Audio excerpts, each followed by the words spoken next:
Bom dia a todos e a todas. É uma alegria para mim estar aqui participando desse processo de reflexão. Acho que a gente pode chegar a uma posição comum. Acho que ainda todos aqui deveriam trabalhar para isso. Eu vou procurar falar o mais claro possível. Eu já disse e repeti algumas vezes, vou repetir mais uma vez, eu prefiro a aspereza da sinceridade do que a superfície aveludada da hipocrisia. Então eu vou falar com o mais claro possível, explicar porquê da nossa posição e propor que a gente chegue a uma posição sensata. Essa questão da meia entrada tem mais de uma década no Brasil. Há mais ou menos 8 ou 9 anos atrás, eu escrevi um artigo tentando mostrar de que, por um lado, eu sou a favor do direito à meia entrada para os estudantes, para os aposentados. É um direito importante, é uma possibilidade de inclusão social. Então, minha posição é clara a respeito disso. Mas, ao mesmo tempo, não existe jantar de graça. Se nós pensarmos claramente na realização desse direito, a gente vai ter que ver o seguinte: a média de presença da meia entrada nos espetáculos e nas sessões de cinema é em torno de 80%. Às vezes um pouco menos, mas chega até 80%.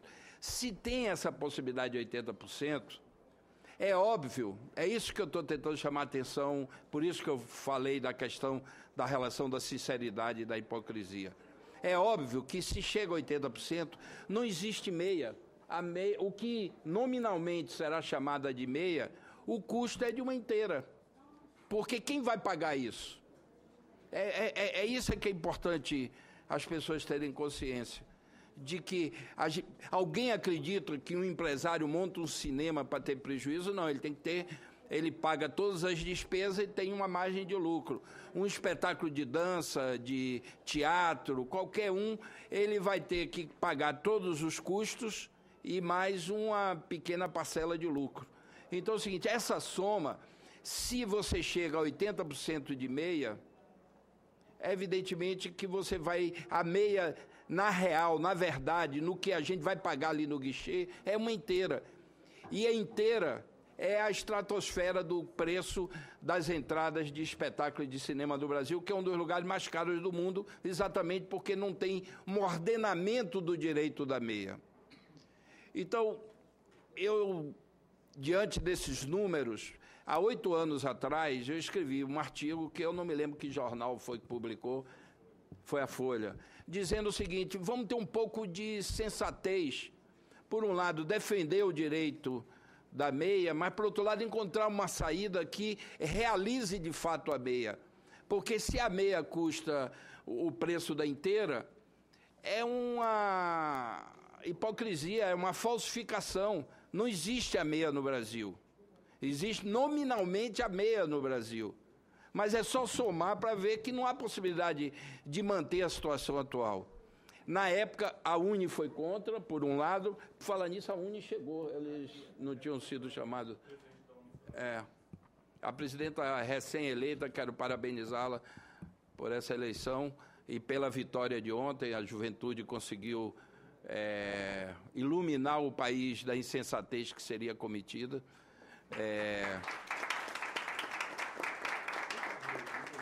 Então, a gente hoje tem uma inteira apelidada de meia e um preço estratosférico que os que não estão na cota acabam pagando para cobrir as despesas da realização de direito. O direito pode ser mantido. Alguns países utilizam esse mecanismo da cota, uma cota mínima obrigatória, onde, a partir daquilo ali, evidentemente, o empresário do espetáculo, da casa de cinema, pode aumentar essa cota, mas tem um mínimo obrigatório, e você tem condições de realizar, por um lado, a meia real, a meia que custe barato, e, por outro lado, você não inviabiliza o espetáculo. Essa é a situação real. É claro que você pode perfeitamente apagar um dos itens dessa equação e dizer, não, vamos realizar o direito sem nenhum limite. É interessante o discurso, mas, na verdade, se você vai para a aritmética, 1 mais 2 igual a 3, essa argumentação não se sustenta. É porque no Brasil hoje a gente paga uma meia que, na verdade, é uma inteira. E quem paga inteira paga uma estratosfera gigantesca para cobrir custos e gerar ainda uma possibilidade de lucro para o empresário que está organizando o espetáculo ou a sessão de cinema.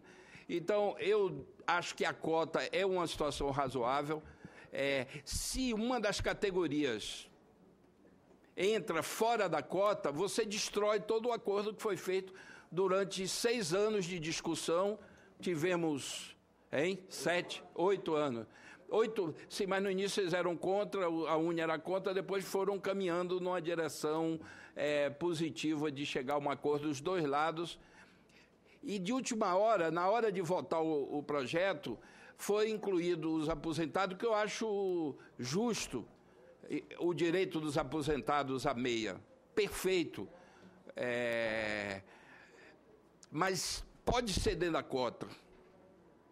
Então é o seguinte, acho que se a gente mantiver essa dubeidade, a possibilidade de uma das categorias ficar fora da cota, a gente destrói completamente o que foi acumulado em 8 anos.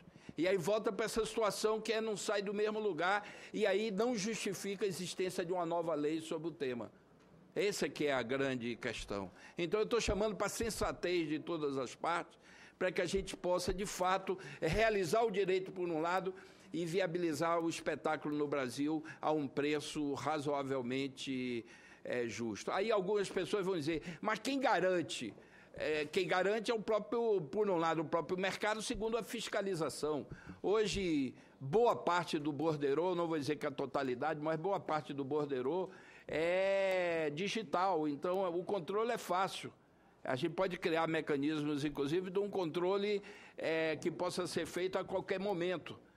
E qualquer burla ter punição, então a gente ter a possibilidade de realizar o direito dentro dessas condições. Eu chamo a todos a uma posição sensata, há uma possibilidade da gente pactuar. Toda vez que a gente está diante de um problema, é bom a gente usar todos os nossos neurônios para resolver, e nesse sentido não precisa nem usar todos. É uma questão tão simples, aritmética, 1 mais 2 igual a 3, que é fácil perceber de que o direito fica garantido e, ao mesmo tempo, você viabiliza o espetáculo. Se você pende para um dos dois lados, ou você eliminar o direito, que seria um erro, ou eliminar a possibilidade da viabilização econômica do espetáculo, a gente não vai sair do mesmo lugar. A gente vai ficar como é hoje, que é um preço estratosférico que praticamente inviabiliza a presença de boa parte da população nas salas de cinema. Não sei se vocês sabem, só 13% dos brasileiros vão ao cinema. 13%. E os espetáculos de dança, de teatro, o número é menor ainda. Então, vamos tentar construir uma situação que, de fato, interesse a todos, que atenda às demandas dos que têm direito a esse benefício da meia e, ao mesmo tempo, não desorganize a possibilidade de um espetáculo a preços razoáveis no Brasil. É isso, é muito simples, eu não tenho como florear muito porque bem. É uma questão de aritmética que nós estamos tratando aqui. Muito Obrigado. bem, senhor ministro de Estado da Cultura, Juca Ferreira. De imediato eu passo a palavra ao presidente da Associação de Produtores Teatrais Independentes, a PTI, o senhor Odilon Wagner. Obrigado pelo convite, é um prazer estar aqui, senador. Ministro, quero dizer que nós, artistas do teatro, concordamos 100% com a sua posição, agradecemos a sua posição sempre favorável e com entendimento perfeito do que significa o nosso mercado hoje. Eu dou um bom dia a todos vocês, os aposentados que estão aqui. Bom dia, obrigado por terem vindo. Meus companheiros aqui da mesa. Eu queria começar perguntando a vocês, fazendo uma pergunta. Alguém aqui conhece algum setor fora a cultura da sociedade brasileira, setor produtivo, que tenha um imposto de 50% sobre os seus seus produtos, ou seja, sobre aquilo que venda, fora os custos normais, os impostos normais que a gente tem, que todo cidadão, todas as empresas pagam, algum outro setor tem regulação de preço pelo governo sem indicação de fonte de subsídio? Se alguém conhece, por favor, indique. Provavelmente cigarro, bebida, deve ter mesmo a taxação. Não tem. Não tem. Não é verdade. Transporte, subsidiado. Saúde, subsidiada. A educação, subsidiada. Se eu estivesse num tribunal agora, senador, e eu fosse um advogado, eu iria dizer assim, sem mais perguntas, meritíssimo, porque não tem lógica. Porque só um setor da sociedade, e um setor frágil da sociedade do ponto de vista econômico, é penalizado dessa forma. É o único, vou insistir, é o único setor da sociedade produtiva do país que sofre uma interferência direta do Estado, obrigando a gente a ter um imposto de 50% nos nossos produtos, na venda dos nossos produtos. Naturalmente que nós não somos contra a meia entrada. Eu queria dizer isso para os aposentados, eu queria dizer para todos. Aliás, eu sou idoso. Acho que nós aqui todos já passamos de 60, poucos de nós, aqui não, mas aqui acho que alguns já passaram. Eu sou idoso também. E eu defendo esses direitos do idoso. Ninguém da sociedade, do meio cultural é contra a meia entrada. Ninguém é contra. Nós precisamos dos idosos, nós precisamos dos estudantes, nós precisamos de todo mundo no teatro. Mas se o governo nos obriga a dar esse desconto de 50%, ele tem que dizer assim, então tá bom, como nos ônibus, então o governo complementa aqui a outra parte. Porque a cultura é produzida pela sociedade privada, não é governo. Quem faz concessão, quem é obrigado a dar benefícios é governo, não a sociedade privada. Muito bem, só para contextualizar um pouquinho, para a gente entender um pouquinho o que aconteceu, a meia entrada, ela surgiu no Brasil indicada pelos artistas e produtores culturais. Fomos nós que criamos a meia entrada, muitos anos lá atrás, em décadas passadas. Por quê?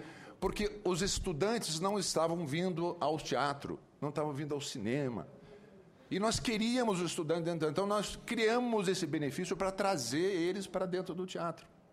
Só que esta ação de coração, essa ação promocional, como qualquer empresa hoje que faz uma promoção, foi transformada depois por oportunismo, me perdoem falar aqui dentro dessa casa, mas por oportunismo eleitoreiro, foi transformada em lei.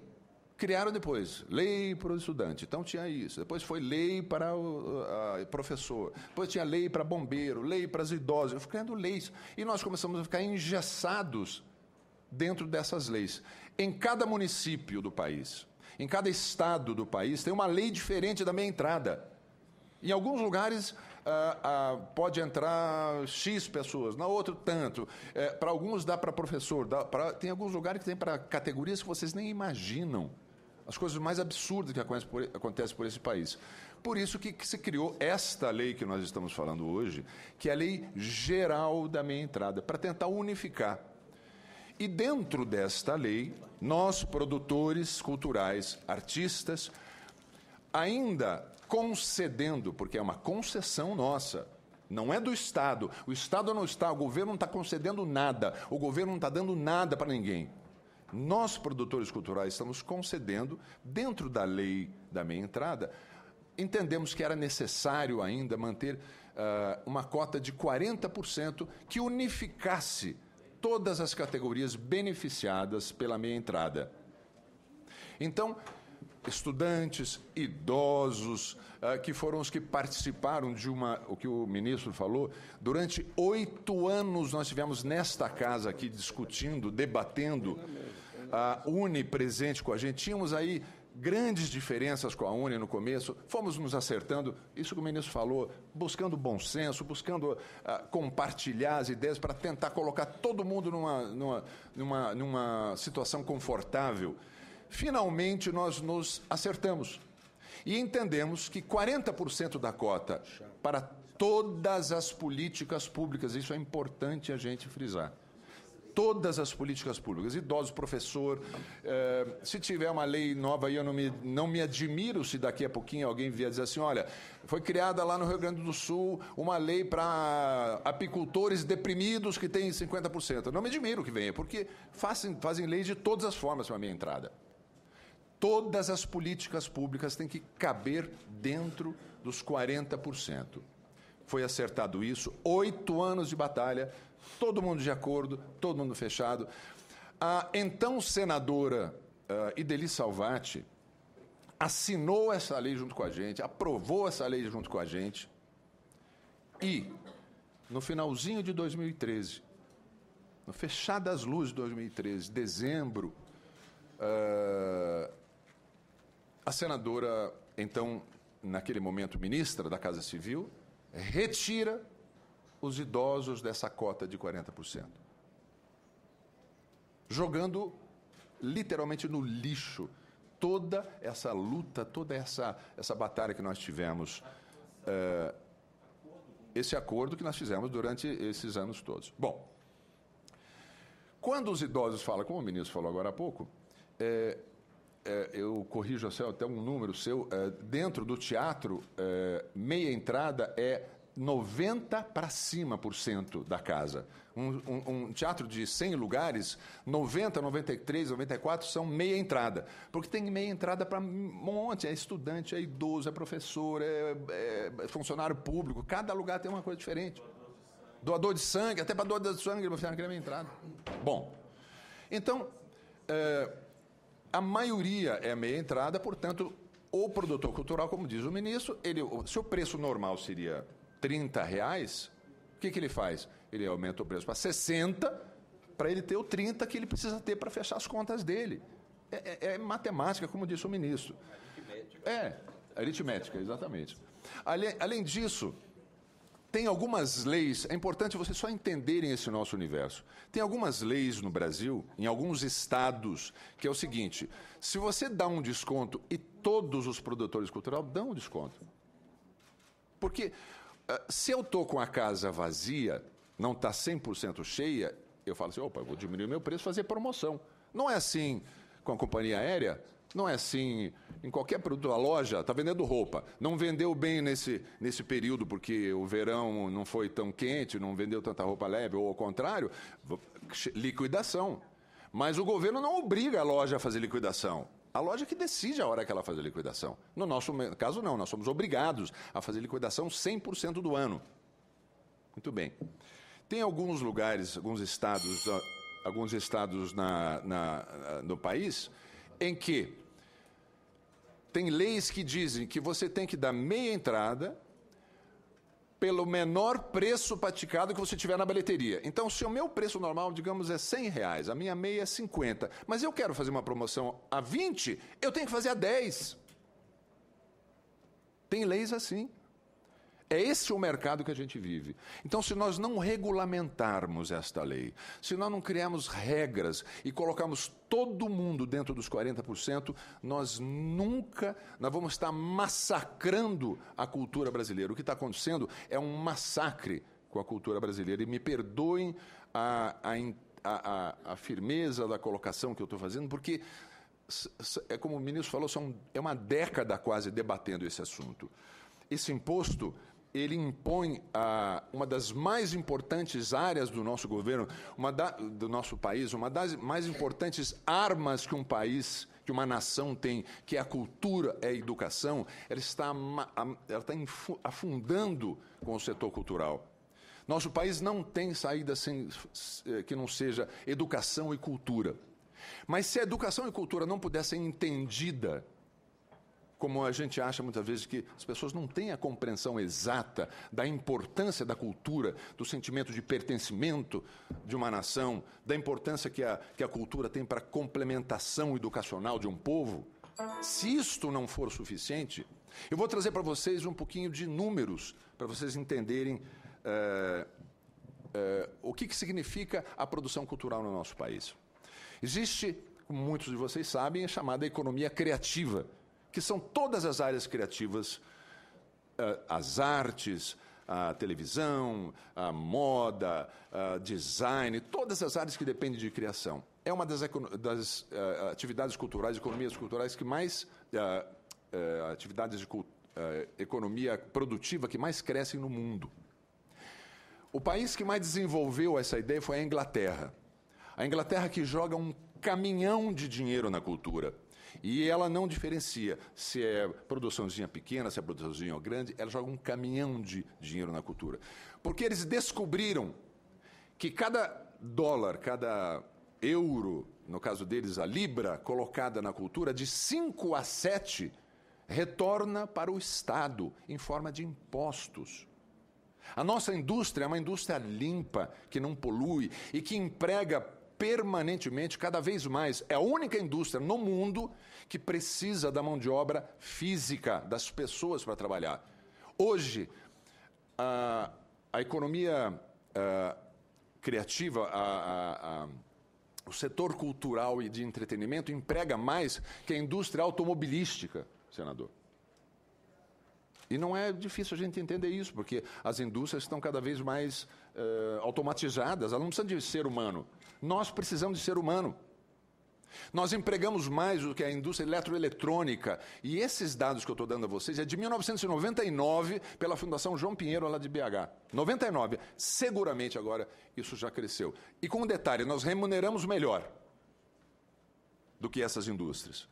Então, a Inglaterra descobriu isso, e na crise de 2009, lá na Inglaterra, crise grave econômica que houve lá, o único setor de crescimento e de empregabilidade era a economia criativa, absorvendo mão de obra das outras indústrias para dentro da indústria criativa.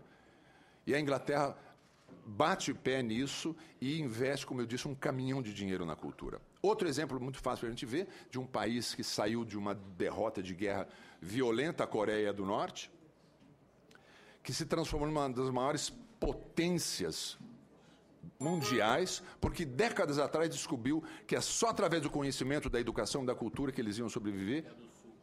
Perdão, Coreia do Sul. Desculpe. Aí seria um engano trágico. Claro. Perdão. A Coreia do Sul. Fico tranquilo, eu chamei aqui senador de deputado, então... A gente comete esses errinhos. Mas a Coreia do Sul, que se transformou numa das potências mundiais porque investiu em conhecimento, em educação. E hoje estão fazendo frente às grandes nações do mundo por essa opção, a educação e o conhecimento e a cultura. Eu quero levantar só 2 pontos, eu tenho alguns minutinhos ainda. Mais cinco. São 2 pontos para finalizar. Mais 5 minutos. Eu sei dos argumentos que falam contra a necessidade de a gente ter que colocar a meia entrada. Um deles é assim: mas vocês têm fonte do subsídio, sim. Vocês têm as leis de incentivo, a Lei Rouanet. Primeiro, a Lei Rouanet foi criada para subsidiar um setor que precisava crescer, se desenvolver. É uma lei de incentivo, chama Lei de Incentivo. Então não adianta dar com uma mão e tirar com a outra, porque daí você não está incentivando o setor. Mas só para fazer um comparativo, o país tem um monte de leis de incentivo, a automobilística, a eletroeletrônica, tem a TV de plasma, que é essa TV enorme que a gente está vendo ali, é subsidiado na Zona Franca. Nós temos a indústria têxtil, papel jornal e um monte de outras, automóveis, eu já falei, né? Então, algum desses outros setores dão 50% para alguém? Ou, por causa do incentivo, eles são obrigados a dar alguma coisa? A Lei Rouanet, a nossa lei de incentivo, ela já nos obriga a dar 20% da nossa bilheteria, fora os impostos, tudo que a gente paga, nós temos que dar 20%, deixar reservado para a contrapartida social. Ok, justo. Agora, mais 50% de desconto? Essa conta que o ministro falou, Sariti, mas não fecha nunca. Nós tínhamos no passado sessões de terça a domingo, agora nós temos sexta, sábado e domingo, e tem alguns que só fazem sexta e sábado, e tem alguns que só fazem um dia por semana. Porque não dá para sustentar. Um espetáculo não se sustenta. A única forma de um espetáculo se sustentar é se ele tiver 8 sessões semanais, porque pela soma ele dá. Senão não tem jeito. Os espetáculos saem de cartaz porque a conta não fecha. O dinheiro que entra na bilheteria é tão comprometido com 20% da contrapartida social, 50% da meia entrada, 30% de direitos autorais, 30% dos teatros locais, dos aluguéis. Quando sobra 15, 18, 19 para o produtor, é o sucesso, a gente conseguiu alguma coisa. Essa é a nossa realidade. Por isso vai diminuindo. Por isso que eu digo que o teatro e a cultura está sendo massacrada por essas leis no nosso país. Então, a lei do Rouanet é uma lei de incentivo. Os outros setores incentivados não são obrigados a dar tanta contrapartida assim. Se o automóvel desse também, por exemplo, 20% obrigado a fazer contrapartida social, eu queria entrar na fila agora, para pegar o meu também em algum momento. Mas não tem isso. Outro, finalizando, outro argumento usado firmemente, e só complementando, a Lei Rouanet, ela é uma lei criada para incentivo à cultura, não é para acessibilidade. Se tiver uma lei que alguém queira fazer para acessibilidade, e nós aprovamos, nós artistas vamos estar na frente com os idosos, com os estudantes, brigando junto ao governo para que se crie essa lei de acessibilidade com indicação de fonte de subsídio. Nós vamos estar na frente brigando com todo mundo, porque é tudo que nós queremos, é isso. Todo mundo tendo o benefício, mas o governo se responsabilizando pela fonte de subsídio. E, finalmente, um outro argumento que se usa muito dentro do meio até jurídico é direito adquirido. Mas nós já temos isso há décadas, né? Direito adquirido. E eu pergunto para vocês, a escravidão também não era um direito adquirido? Se fosse assim, nós estaríamos até hoje tendo que dar o direito aos donos de escravos a manterem, porque é direito adquirido. Então, o direito adquirido é bom quando é bom para todo mundo. Porque se ele não for bom, ele não vale nada. Isso não vale como lei. Agradeço a possibilidade, aos minutinhos a mais que o senhor me deu, e eu queria dizer, reafirmando, todos dentro da cota dos 40%, que é uma concessão nossa, nós agradecemos a compreensão e lutaremos para que isso permaneça. Eu queria só pedir agora, nós temos um pequeno vídeo, foi gravado por uma série de artistas, se o senhor me permite, se puder soltar, é um minutinho a mais, o recado dos artistas para todos que estão nos vendo. Nós apoiamos meia entrada para todos, mas na cota de 40%. Eu não sou contra a meia entrada, eu sou contra o abuso da sua utilização. Eu sou a favor da regulamentação da lei que limita 40% para todos. Todos que têm direito à meia entrada, jovens, idosos e estudantes, têm que caber nos 40% das plateias brasileiras. A única coisa que o teatro tem para vender é o ingresso. Então os produtores de teatro ficam em pânico porque não dá para fechar um orçamento se a meia entrada for completamente aberta. Então é necessário que haja uma política de viabilizar esses 40% da cota de meia entrada para que se possa fazer uma conta plausível, senão todo mundo vai fechar no vermelho. Para não tornar inviável a nossa atividade econômica, é indispensável fixar em no máximo 40% da lotação das plateias todas as políticas públicas de meia entrada. Isso para todos os eventos culturais. A meia entrada nunca foi subsidiada, e sim bancada pelos produtores culturais. Nós queremos os idosos do teatro com direito à meia entrada, mas respeitando a negociação que fizemos com todos os interessados durante 8 anos, todos dentro dos 40%. Vocês já pararam para pensar que a meia entrada significa um imposto de 50% sobre as nossas produções? Sem subsídio? Trabalhamos 8 anos para concluir a lei da meia entrada e no apagar das luzes de 2013, o governo jogou tudo no lixo, tirando os idosos da cota dos 40%. E os trabalhadores idosos das artes, como é que ficam? Essa atitude vai quebrar as produções. E os primeiros a sofrerem as consequências são os artistas idosos, que naturalmente já têm um espaço reduzido. Por favor, respeitem o bem maior do nosso país. Respeitem a cultura e seus trabalhadores. Eu não sou contra a minha entrada. Eu sou contra o abuso da sua utilização. Eu sou a favor da regulamentação da lei que destina 40% da lotação para todos os que têm direito a esse benefício. Eu sou a favor da regulamentação da lei que destina 40% da lotação de um teatro a todos os que têm direito ao benefício. Assim, todos serão beneficiados. Os jovens, os idosos e nós, os profissionais da cultura. Sou a favor da limitação em 40% da lotação das plateias para todas as políticas públicas de meia entrada para eventos culturais. Não sou contra a meia entrada, sou contra o abuso de sua utilização. Faço um apelo aos políticos. Respeitem o nosso direito de viver dignamente do nosso trabalho. Muito carinho e muita atenção com os nossos idosos, com as pessoas velhas como eu. Mas também um pouco de atenção com a cultura e desses homens que batalham por ela.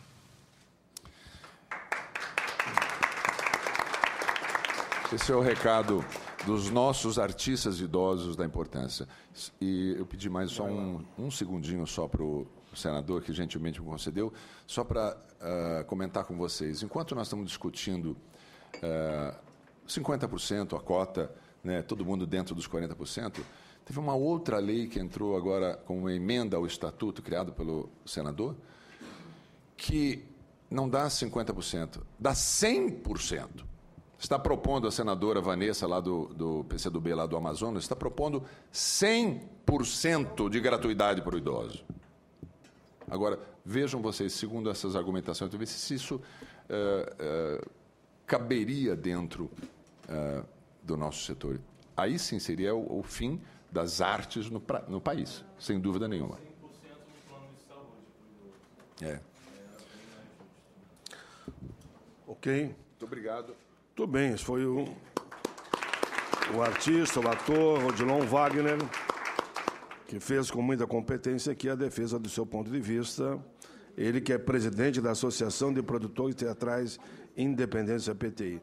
Houve um acordo aqui na mesa, porque alguns têm que viajar, e eu passo a palavra de imediato ao secretário nacional da Secretaria Nacional de Promoção e Defesa dos Direitos Humanos, Paulo Roberto Martins. Alô? Paulo Roberto Martins Maldos. Bom dia a todos e todas. Queria agradecer ao senador Paim, ao Senado, à Comissão de Defesa, à Comissão de Direitos Humanos desta Casa, dizer que para nós é extremamente importante esse momento em que podemos discutir esse tema tão importante, que atinge a vida de tanta gente, né? Concordar com o ministro na sua fala, que abriu esse evento no sentido de que é importante esse momento a gente poder colocar na mesa todos os argumentos, né? E certamente a partir desses diferentes argumentos podemos construir um consenso, reconstruir um consenso. Pelas falas aqui já houve um momento, um consenso, eu não tinha essa informação, mas é importante saber disso também.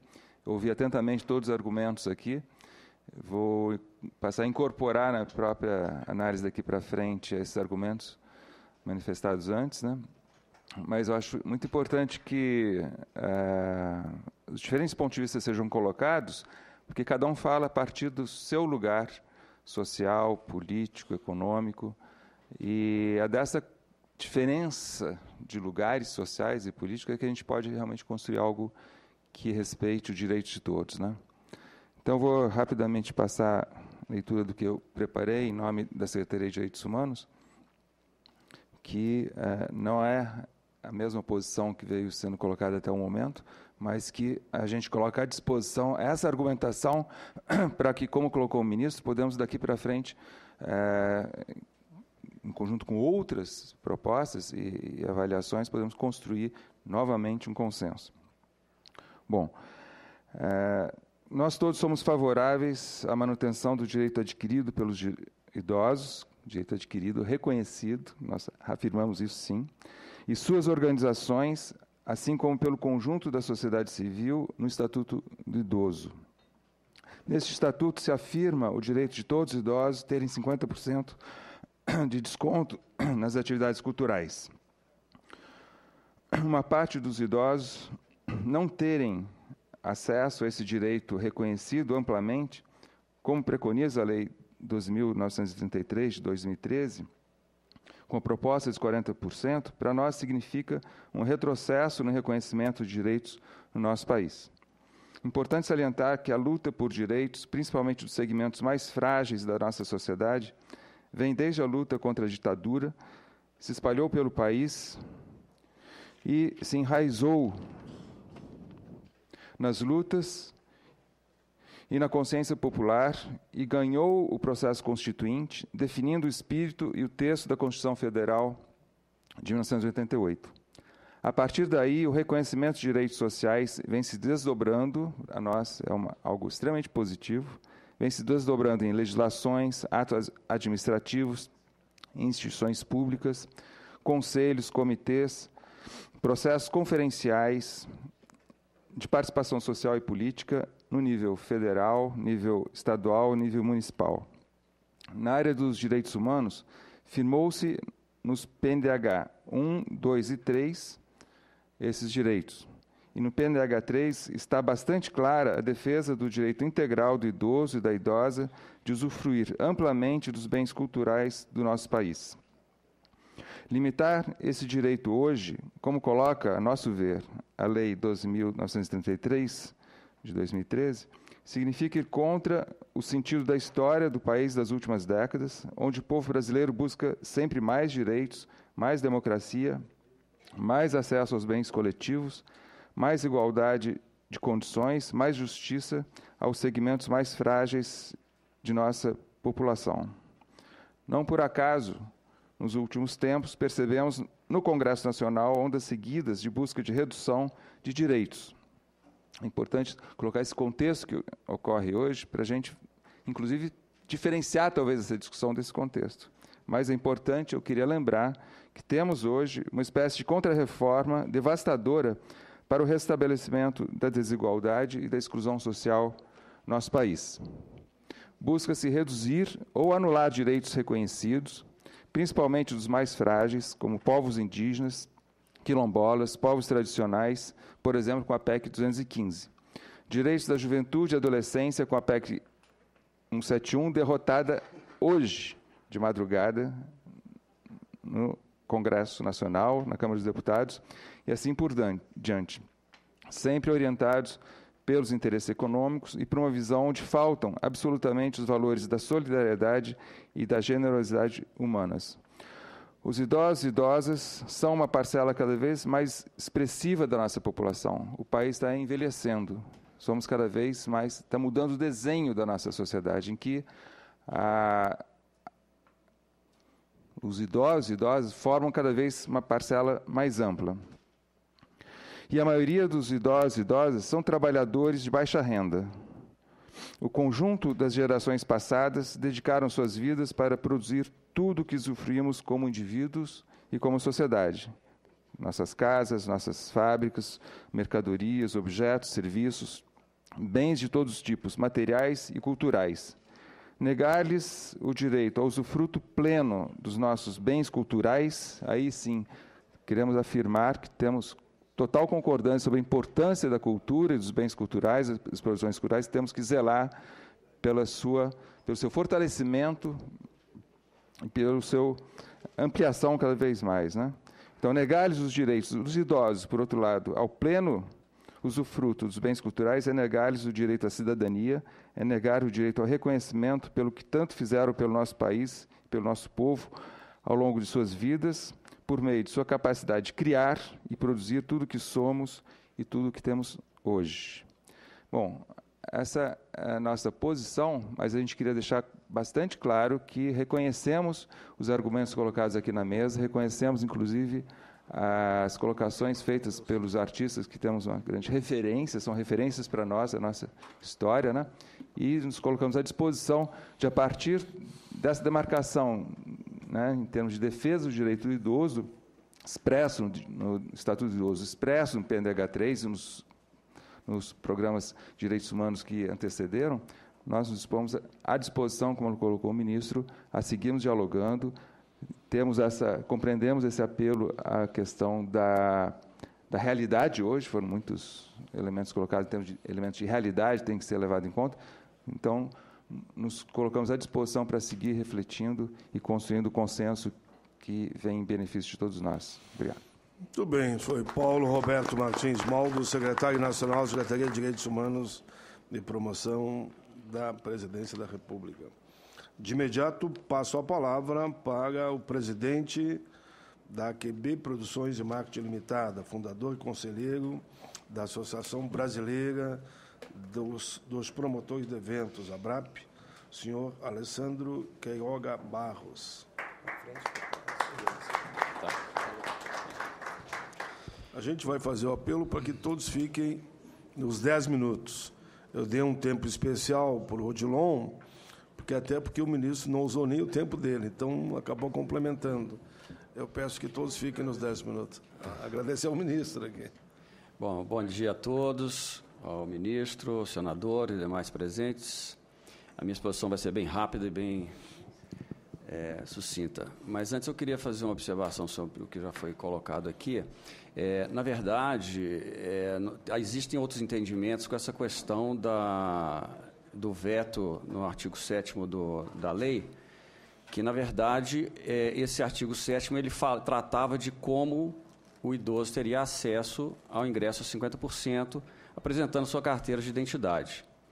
No veto colocado pela presidenta, ela escreve que retirou esse artigo porque esse benefício dos 50% já estava previsto no Estatuto do Idoso de 2003, o que é correto. A Lei 12.933, na verdade, ela vem o quê? Criar os limites desse benefício, ou seja, a cota para que todos possam fazer uso dela, mas que os promotores também possam fazer suas planilhas. Eu fiz aqui uma apresentação rápida, que eu acho que ela vai facilitar o entendimento de todos, ela completa o que o ministro colocou aqui da aritmética, enfim. Eu acho que todos aqui que de alguma maneira lidam com dinheiro, lidam com algum negócio, vão compreender bem. Então, vamos lá. Primeira coisa que eu queria colocar aqui é o entendimento geral do que é ingresso, né? Normalmente, as pessoas, todos aqui presentes, já devem ter solicitado: você me dá uma cortesia para o seu espetáculo? Então, é uma visão diferenciada das pessoas. Mas se você tem um amigo que é dono de um bar, você jamais chega para ele e pede a ele uma cerveja de cortesia. Se quer uma cachaça, uma pinga, seja lá o que for, de R$2, R$3. Mas as pessoas pedem cortesia de um ingresso de R$100, R$200, R$300, R$400. Então, é importante entender o que é o ingresso. O ingresso não é um papel impresso, simplesmente. O ingresso é uma ação. Ela é parte de um todo, que dá direito àquele que adquire a ação de ingressar e participar de um evento. Ou seja, o evento tem um valor, ele é dividido em cotas. Então, o ingresso ele é parte de um todo. De outro modo, podemos comparar o ingresso com uma taxa de condomínio. Por que isso? Para facilitar o entendimento. O que é um condomínio? Condomínio, você levanta os custos e divide entre aqueles interessados em pagar aqueles custos. Então, cada ingresso é uma taxa, como se fosse uma taxa de condomínio, para você se divertir, ter entretenimento, ter cultura, enfim. Agora vamos para a parte de definição de valor de ingresso. Vocês vão achar caro aquele ingresso ali, né? Faturamento de R$400 mil, enfim. Mas eu coloquei isso para dar uma nitidez nessa questão também com referência a idosos. Imaginemos que você tem uma casa de espetáculos. Você tem uma casa de espetáculos em que você vai colocar disponível para venda, que a cota é sobre ingressos disponíveis para venda, quer dizer, retira as cadeiras cativas, enfim. Eu tenho condições de disponibilizar para venda 1.000 ingressos. Na minha conta, na conta que a senhora dona de casa faz também do mês, eu preciso faturar, para pagar as contas, R$400 mil. Então, vamos para a segunda parte. Se não tivesse meia entrada para ninguém, vocês vão me dizer, quanto custaria o ingresso para esse espetáculo? R$400. Que vezes 1.000 pessoas pagando, eu teria a receita de R$400 mil necessários para eu pagar as minhas contas. Para pagar todos que trabalharam, para ter o lucro, enfim, que é o trabalho do promotor. Vamos lá agora. Com o advento da meia entrada, sem que ela tenha uma cota, ou seja, vende-se meia entrada à vontade, como estava antes nessas leis que o Odilon bem colocou, municipais, estaduais. Você não sabe quantos ingressos você vai vender pela metade do preço que você vai praticar. E vamos entender que o evento que eu estou fazendo, e agora eu vou dar um nome a ele, por exemplo, Charles Aznavour, a maioria das pessoas que têm interesse ao espetáculo são maiores de 60 anos, são idosos. Muito bem. Neste caso, para que eu tenha o faturamento de R$400 mil, por quanto eu tenho que vender o ingresso? Por R$800. Porque todo mundo vai pagar 400. Que vezes 1.000 eu vou ter 400 mil. Para eu manter o faturamento que eu necessito. Compreendido? De outro lado, havendo a definição da cota de ingressos, prestem atenção nisso, os idosos, todos os mais beneficiários. Se não tem limite, e a percentual, como o ministro bem colocou, 80%, 90%, eu vou dobrar o preço nominal, que eu vou chamar de preço nominal. Sem meia entrada, eu venderia por 400. Com meia entrada sem limite, eu vou vender por 800. Agora, se tiver a cota de 40%, os ingressos disponíveis para a venda, dentro desse universo aí, vai ser de R$500. R$500, o preço de inteira. 400 ingressos vendidos, então, a meia entrada, que é a cota, eu vou ter R$100 mil. 600 ingressos, que são 60%, vendidos a inteira de R$500, eu vou ter R$300 mil. 300 mil reais mais, desculpa, até errado, mais 100 mil reais, mais 300 mil reais, 400 mil reais. Eu tenho o mesmo resultado que eu teria se não houvesse a lei da minha entrada, praticando esse preço de R$500 a inteira. Ou seja, quem vai pagar meia, que é o ministro levantou bem aqui, vai pagar R$250 e não 400. E quem vai pagar inteira vai pagar 500. Agora, é muito importante também a gente entender o seguinte, como não tem fonte de custeio essa lei, quem custeia 50% desse desconto é quem paga a inteira. Então, veja bem, a pessoa que, se não tivesse lei de meia entrada, que fosse pagar R$400 no ingresso, com a lei, e a lei tendo os 40% de cota, ele vai passar a pagar 500. Isso representa 25%. Ele vai pagar 500 porque cada R$100 pagos ali vai subsidiar os outros que pagaram metade do preço. Agora vamos lá, o benefício da meia entrada e a cota de 40%. Como é que fica isso? Política de preço, vejam lá. Sem aplicação da cota. Ingresso nominal de R$400 passa a custar R$800 a inteira. Isso é o que acontece. Se não tem cota e tem meia entrada, os ingressos nominais vão dobrar de preço. Outra política de preço, com a aplicação da cota. Ingresso nominal de R$400 passa a custar R$500. Eu acho que aqui fica claro o seguinte, tanto quem paga inteira quanto quem paga meia é beneficiado, sim, porque os valores vão ser menores. Quem paga inteira, em vez de pagar 400, quem paga meia, em vez de pagar 400, vai pagar 250.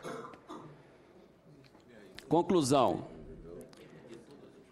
O benefício só ocorrerá efetivamente com a aplicação da cota. Sem aplicação de cota, esse benefício não vai existir. E outra, se uma categoria fica fora dos 40% e expande essa base de meia entrada, vai prejudicar as outras categorias, como, por exemplo, os estudantes, que vão pagar mais caro, porque se o idoso não tiver na cota, o ingresso vai para 800 e o estudante vai pagar R$ 400 e não 250. Então, isso não é benéfico para as outras categorias. Custeio do benefício. Eu já falei, como a lei não indica fonte de custeio, são quem paga inteiro que paga essa conta. E, para ficar bem claro, 40% representa um aumento de 25% no preço que seria o preço nominal sem a existência da lei, ou havendo a cota. Então, por isso que nós também não somos contra a meia entrada, achamos durante 8 anos uma forma de colocar a meia entrada de forma viável que atenda a todos os interessados. Então, aqui o nosso voto é que todas as categorias que pagam meia votem em estar dentro da cota dos 40%. Caso contrário, como eu digo ali, se não for assim, quem paga inteira não vai suportar e não vai haver eventos. Concluindo, o Odilon levantou aqui a questão de uma probabilidade da 100% gratuito, com custeio, onde há custeio do Estado. Esse custeio, para ser gratuito 100%, teria que ser 100% de custeio. Está faltando essa palavrinha lá, porque se não tiver 100% de custeio do evento pelo governo, os senhores idosos não terão eventos para assistir, não terão lazer. Porque o que vai acontecer, quem é que vai fazer lazer e evento para quem não paga ingresso? Ninguém. Então, não vai ter evento. Então, em vez de ser um benefício para o idoso, eu acredito que não vai ser um benefício para o idoso. Assim como, se o idoso não estiver na cota, a tendência das produções é produzir eventos que não têm interesse para maiores de 60 anos, porque os outros estão dentro da cota, vão fazer evento para a cota. Então, gente, sair da cota não é, em maneira nenhuma, nem economicamente, nem em termos de disponibilidade de eventos, é bom. Ok? Obrigado a todos.